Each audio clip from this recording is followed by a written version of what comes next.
All right, folks, just a few minutes past 10 in the morning, and I'm here at Difficultrun, Fairfax County Park Authority. Fairfax County is the DC suburban county that I grew up in and where I currently live.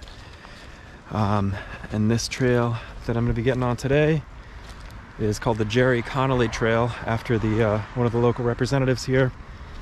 And I guess he endeavored a few years ago to kind of tie up a bunch of sort of local trails and make one huge, not huge, but one pretty decent kind of cross-county trail.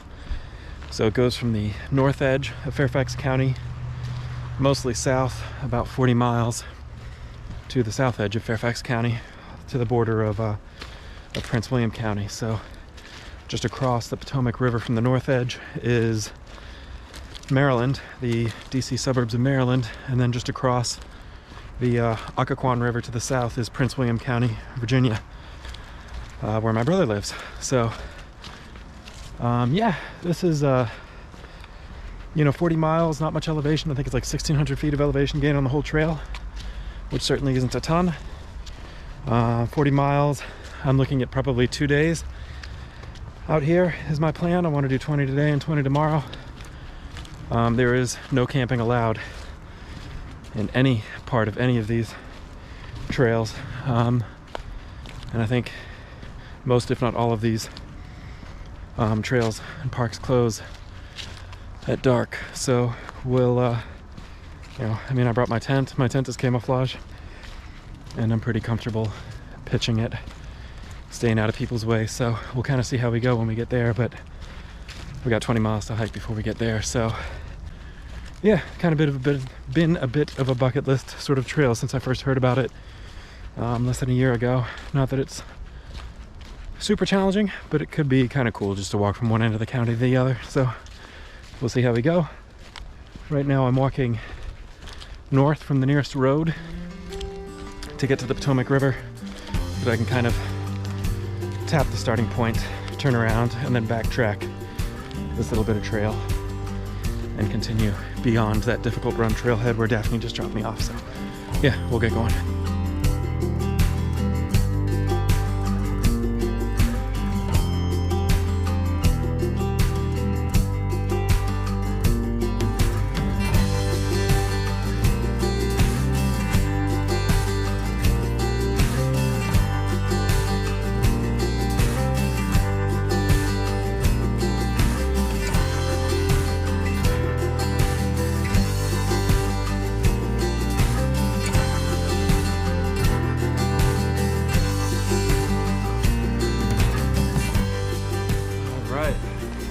There it is, 10:30, about 50 degrees, almost 50 degrees on the nose. I think it was 50.2 when I checked.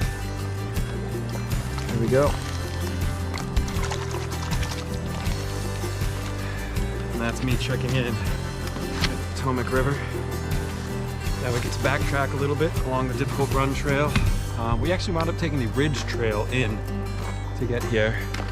I don't really like double backing as much as possible, so I was able to find a slightly alternate route, which would take us here to the northern edge of the Difficultrun trail. Again, the northern extreme of which is only accessible on foot, on trail, which is just fine. So took the Ridge Trail in from the Difficultrun trailhead, and then touched the northern edge of the Difficultrun trail. Now we're turning around. We're gonna take the Difficultrun trail south, get out of here. But yeah, that's what did I say? 50.2 degrees at 10:33 now, and we're leaving the north edge of the Difficultrun trail / Gerry Connolly cross-county trail. It's pretty here, man, real pretty.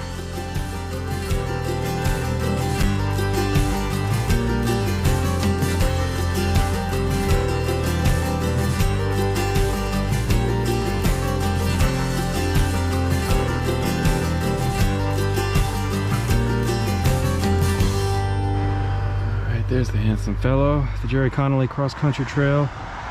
connects communities from the Potomac River and Great Falls to the Occoquan River and Lorton along its 41.5-mile route, winding through stream valleys located in every supervisory district in Fairfax County. The GCCCT links public land owned by the Fairfax County Park Authority, National Park Service, Northern Virginia Regional Parks Authority, City of Fairfax, and Reston. The GCCCT is named in honor of former Fairfax County Board of Supervisors Chairman Gerry Connolly, whose steadfast leadership and support led to the completion of the trail in 2005.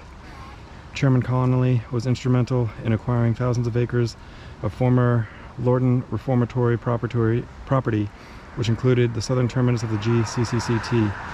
Thanks to the former chairman's efforts, residents now enjoy this trail's scenic beauty throughout the year.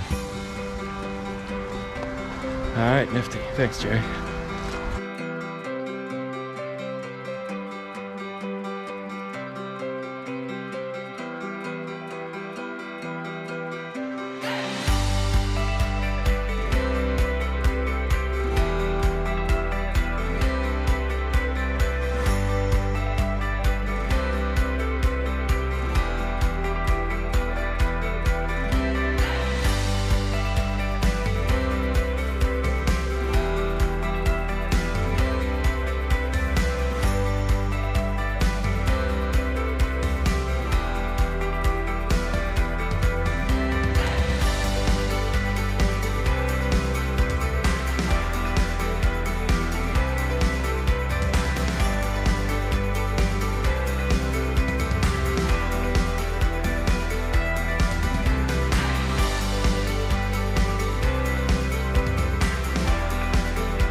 He's aware of me, but I'm not sure he's aware that I'm aware of him.